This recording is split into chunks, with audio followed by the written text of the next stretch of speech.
Joining us to talk about is John Schwindt. He's the board president of the Commercial Food Equipment Service Association. It's a not-for-profit association serving the restaurant industry in North America. Now, we just mentioned New York City, John. Is that one of the hardest hits, if not the hardest hit areas? Good afternoon, Jimmy. Yes, New York is one of the big ones. In New York, California, and Florida. How many restaurateurs are we talking about? If New York were to lose, help us put a number on this. If New York were to lose 3/4 of its restaurants, how many restaurants are we talking about? I'm not sure how many restaurants are in New York. I have heard 2/3 of restaurants will close. I haven't heard 3/4 yet, but 2/3 seems to be the high number right now. So, you think about 10% of the workforce works in restaurants in America. So that's 10% of 300 million people. That's a lot of people going to be without a job. Lot of people. Yeah. And in the case of New York City, it would have to be thousands, I would guess. Thousands of restaurants would be impacted. We've heard all kinds of figures going back to the beginning of this whole COVID shutdown of how many restaurants are likely not going to come back. What's the latest on that? What are you hearing as far as how many restaurants are probably going to end up permanently closed as a result of all this?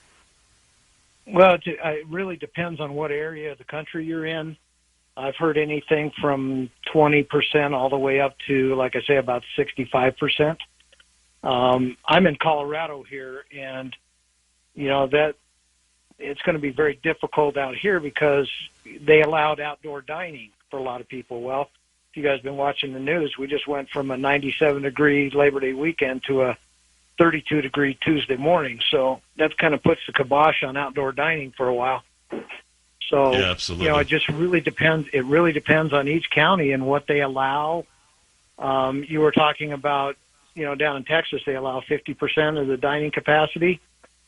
Well, that's 50% if they have enough space to space people out properly. And most restaurants take that very, very seriously. I know in Colorado, they actually come out with the sheriff to make sure that places are socially distancing. And it's a big fine if they don't. But most cases, it's not really 50%. It's more like 25%. No, that's a great point to make. It's a great point because the restaurants are all set up differently, and as you know, a lot of restaurants, they pack people into a fairly confined area. But if you have to have 6 feet separation between tables and diners, then that's going to determine how many tables you can have and how many customers you can serve, not a percentage number. That is correct. Which area do you think has been hit the hardest? I think of, for example, here in Texas, we're looking at the potential demise of Luby's, which is a cafeteria-style restaurant that goes back decades, Texas-based. Golden Corral, other places that kind of rely on the buffet or the cafeteria style of eating. Are those the ones that have been the hardest hits, or is it the sit-down restaurants that never really have been much in the way of takeout? I would say definitely the buffet style. I mean, buffets are going away, unfortunately. You think that's a permanent change? I do. I don't know how they can recover from this. Also, the white tablecloth, the fine dining.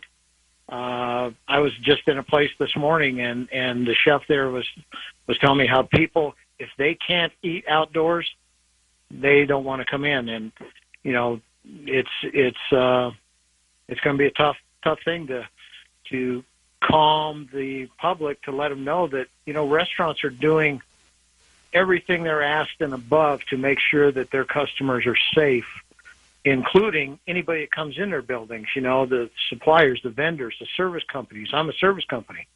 When we go in, we have to get our temperatures checked. We have to log in. Sometimes they make you fill out a questionnaire.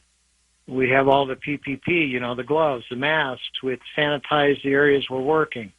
And that's all good stuff. Everybody's doing what they can, but people got to get out there and support their local restaurants. I'm guessing, too, that the restaurants that are likely going to do the best or have the best, especially the mom-and-pop restaurants, they're going to have the best chance of survival are the ones that made the successful conversion to the takeout model. Even if that wasn't a big part of their business before, they found a way to convert what they do into a takeout to go type of situation. I know several local restaurants around here that did maybe 10-20% of their business was takeout. Now it's about 80% of the business, and they're doing very well. That is absolutely correct. The downside to that, though, is they're not employing as many people.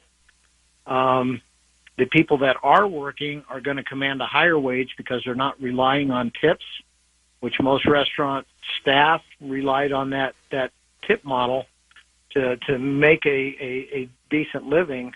I know it's putting a high amount of stress on the employees that are doing the carry out, but the restaurants, they are doing a really good job of that and offering other things. I know a steak chain that was actually selling a fix-it-at-home meal. So they give you 4 steaks, 4 potatoes, all the fixings for a family of 4. You come in, buy that, take it home and cook it, and they give you the spices, they give you the recipe to do something that way. Colorado here allows you to buy takeout liquor. So you can go into a Mexican food restaurant and get margaritas to go along with your meals. Those are the types of things that they have to do to survive. Yeah, you can do that in Texas too, as far as the take-home alcohol. I think it certainly has helped because that's a big moneymaker for the restaurants. But I think you hit the nail on the head, John, when you said, folks, think of all the places that you're going now. Go patronize your favorite restaurant so it's still there on the other side of this. Do not be afraid. Thank you, sir. Appreciate your time. That's John Schwindt with he's the board president of the Commercial Food Equipment Service Association.